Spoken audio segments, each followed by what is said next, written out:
Assalamualaikum warahmatullahi wabarakatuh.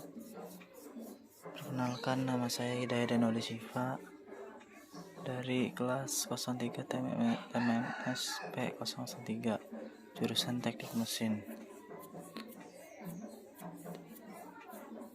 Di sini saya akan mempresentasikan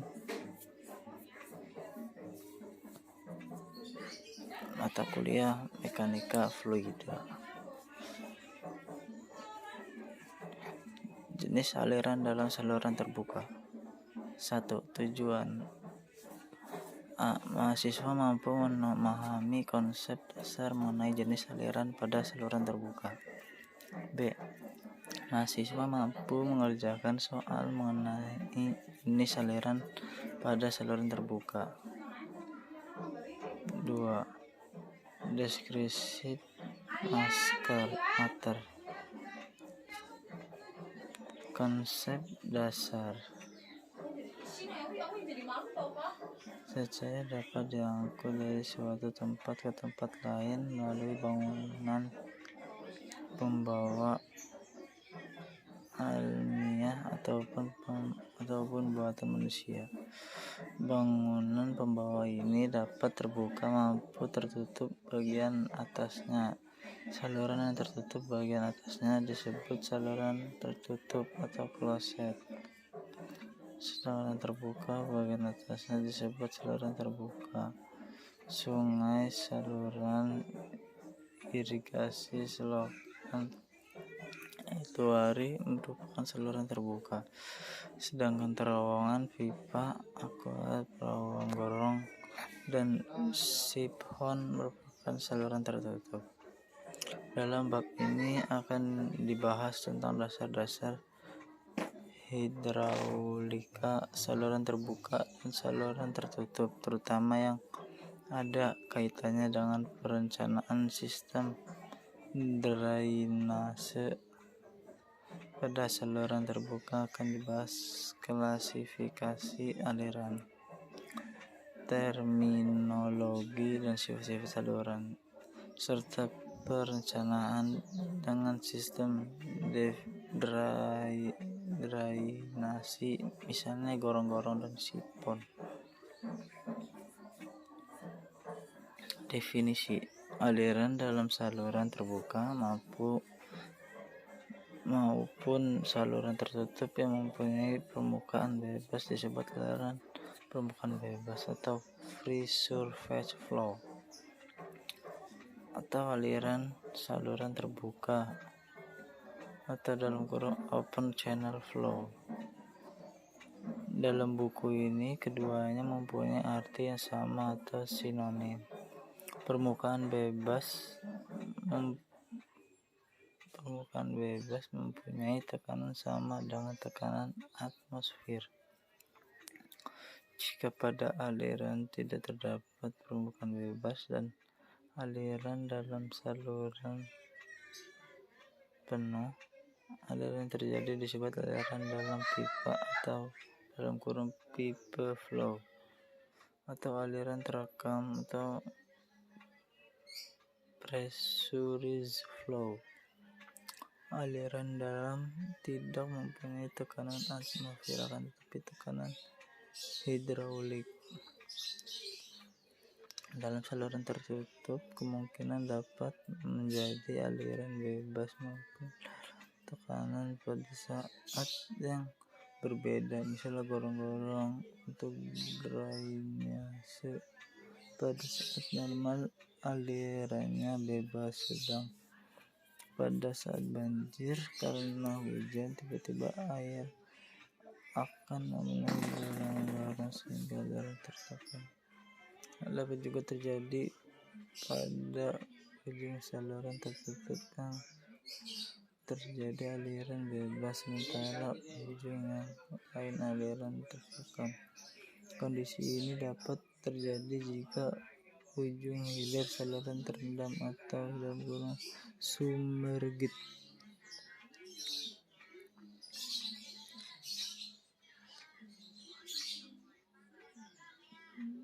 Berikut berupa contoh gambar aliran.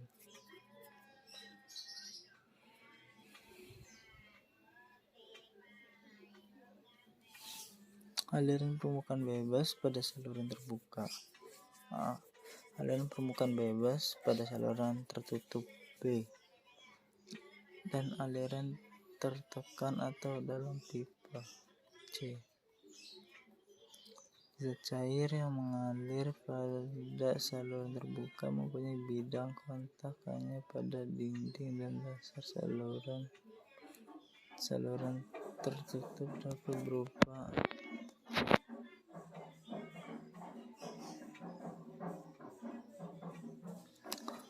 saluran alamiah atau buatan, galian tanah dengan atau tanpa lapisan penahan, terbuat dari pipa, beton, batu, bata, atau material lain. Dapat berbentuk persegi, segitiga, trapesium, lingkaran, tapal kuda, atau tidak beraturan. Bentuk saluran terbuka, baik saluran buatan maupun yang dapat kita jumpai, diperlihatkan pada gambar berikut. Bentuk potongan melintang saluran terbuka.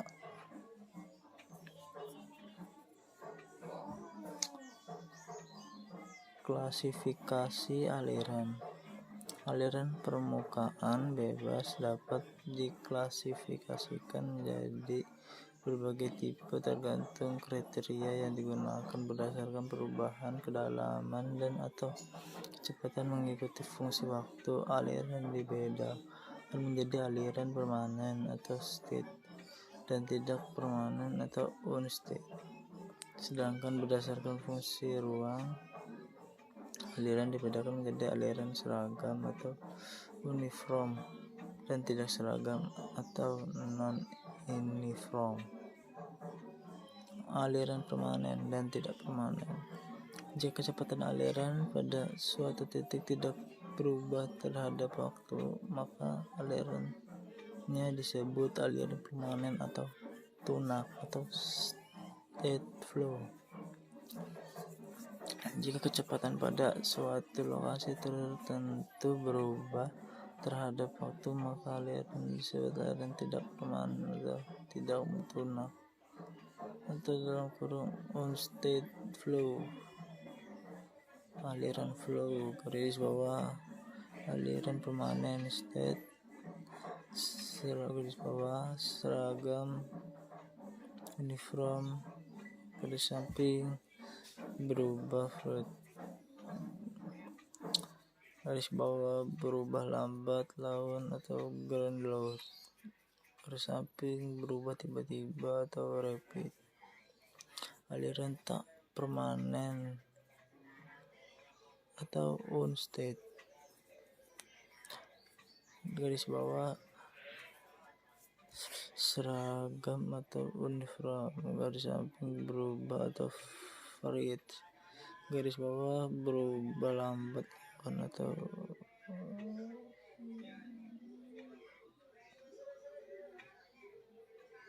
gradual garis samping berubah tiba-tiba atau rapid.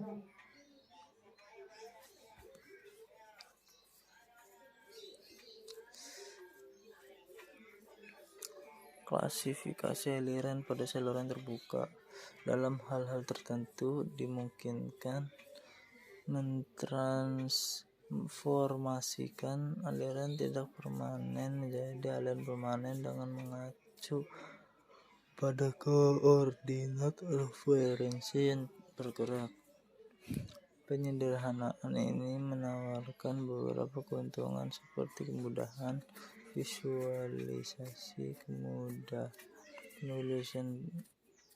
penulisan bersamaan dan terkait dan sebagainya. Penyederhanaan ini hanya mungkin jika bentuk gelombang tidak berubah dalam perambatannya. Misalnya bentuk gelombang kejut atau surge tidak berubah ketika merambat pada saluran halus dan konsekuensinya perambatan tidak berubah ketika merambat pada dan konsekuensinya perambatan gelombang kejut yang tidak permanen dapat dikonversi menjadi aliran permanen dengan koordinat referensi yang bergerak dengan kecepatan absolut gelombang kejut. Hal ini ekivalen dengan pengamat yang bergerak di samping gelombang kejut sehingga gelombang kejut terlihat stasioner atau tetap oleh pengamat. Jadi aliran dapat dianggap sebagai aliran permanen jika bentuk gelombang berubah selama perambatannya, maka tidak mungkin mentransformasikan gerakan gelombang tersebut menjadi aliran permanen. Misalnya, gelombang banjir merambat pada sungai alamiah tidak dapat ditransformasikan menjadi aliran permanen karena bentuk gelombang termodifikasi dalam perjalanannya sepanjang sungai. Aliran seragam dan berubah.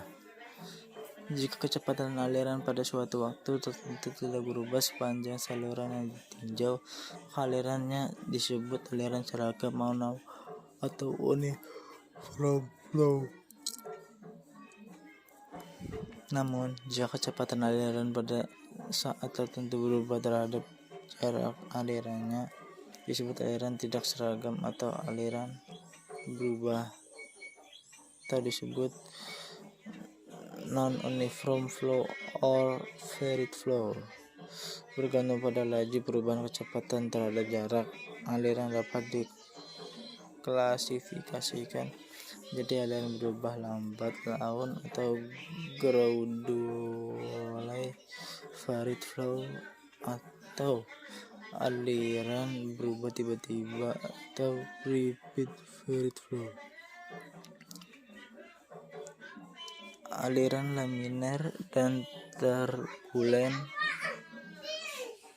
Jika partikel zat cair yang bergerak mengikuti alur tertentu dan aliran tampak seperti gerakan serat atau lapisan-lapisan tipis yang paralel, maka alirannya disebut aliran laminer. Sebaliknya, jika partikel zat cair bergerak mengikuti alur yang tidak beraturan, baik ditinjau terhadap ruang maupun waktu, maka alirannya disebut aliran turbulen. Faktor yang menentukan keadaan aliran adalah pengaruh relatif antara gaya kekentalan atau viskositas dan gaya inersia. Jika gaya viskositas dominan, alirannya laminer. Jika gaya inersia yang dominan, alirannya turbulen. Nisbah antara gaya kekentalan dan inersia dinyatakan dalam bilangan Reynolds atau RE yang didefinisikan sebagai RE sama dengan V titik L garis bawah V, dengan V sama dengan kecepatan aliran atau dalam kurung M atau depth atau depth tutup kurung. L sama dengan panjang karakteristik atau M pada saluran muka air bebas. L sama dengan air. R sama dengan jari-jari hidrolik saluran. V sama dengan kekentalan kinetik kinematik atau M², garis miring det.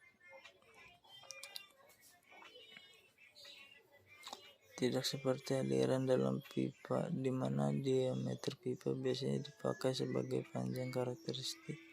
Pada aliran bebas dipakai hidraulik atau jari-jari hidraulik sebagai panjang karakteristik.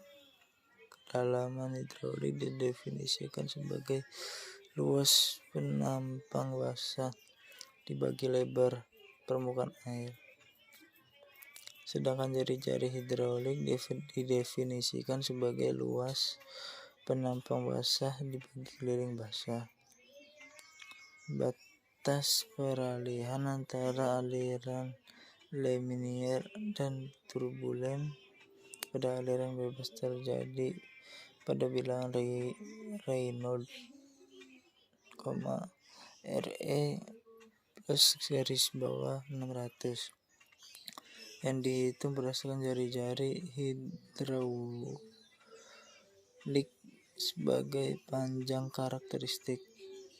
Dalam kehidupan sehari-hari, aliran laminar pada saluran terbuka sangat jarang ditemui. Aliran jenis ini mungkin dapat terjadi pada aliran dengan kedalaman sangat tipis di atas permukaan gelas yang sangat halus dengan kecepatan yang sangat kecil. Aliran subkritis, kritis, dan superkritis. Aliran dikatakan kritis apabila kecepatan aliran sama dengan kecepatan gelombang gravitasi dengan amplitudo kecil. Gelombang gravitasi dapat dibangkitkan dengan merubah kedalaman. Jika kecepatan aliran lebih kecil daripada kecepatan kritis, maka alirannya disebut subkritis. Dan jika kecepatan alirannya lebih besar daripada kecepatan kritis, alirannya disebut superkritis.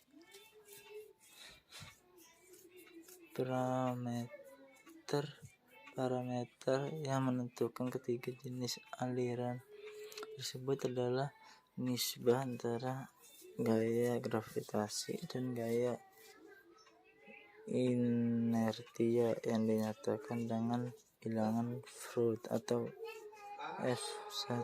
Fr. Untuk saluran berbentuk persegi, bilangan Freud didefinisikan sebagai V2 Fr sama dengan V garis bawah akar G titik H, dengan V sama dengan kecepatan aliran atau M garis miring det tutup kurung. B sama dengan kedalaman aliran atau M. G sama dengan percepatan gravitasi atau M garis miring det pangkat 2. Akar GH sama dengan kecepatan gelombang dangkal. Referensi anonim, bahan ajar hidrolika 2016. Merle C. Porter dan David C. W. 2005. Mekanika Fluida Jakarta Erlangga. Reuben M. Olson 1993. Dasar-dasar Mekanika Fluida Jakarta Erlangga. Berikut berupa contoh soal. Hitunglah besarnya Re untuk air atau pada 50 derajat Celcius suhu yang mengalir dengan kecepatan 2 ms melalui pipa berdiameter 2 in. Diketahui titik 2 air sama dengan 50 derajat sama dengan 0,554 M pangkat 2 ms kali 10 pangkat minus 6. V sama dengan 2 ms. D sama dengan 2. In sama dengan 0,058 M. Atau L sama dengan R sama dengan 0,0508 dibagi 2 sama dengan 0,0254 M. Ditanya RE, jawab. RE sama dengan V kali L bagi U sama dengan 2 kali 0,0254 dibagi 0,554 kali 10 pangkat minus 6 sama dengan 0,092 kali 10 pangkat minus 6 sama dengan 92.000 atau aliran turbulen. Cukup sekian penjelasan atau presentasi dari saya. Bila ada salah kata mohon maaf. Wassalamualaikum warahmatullahi wabarakatuh.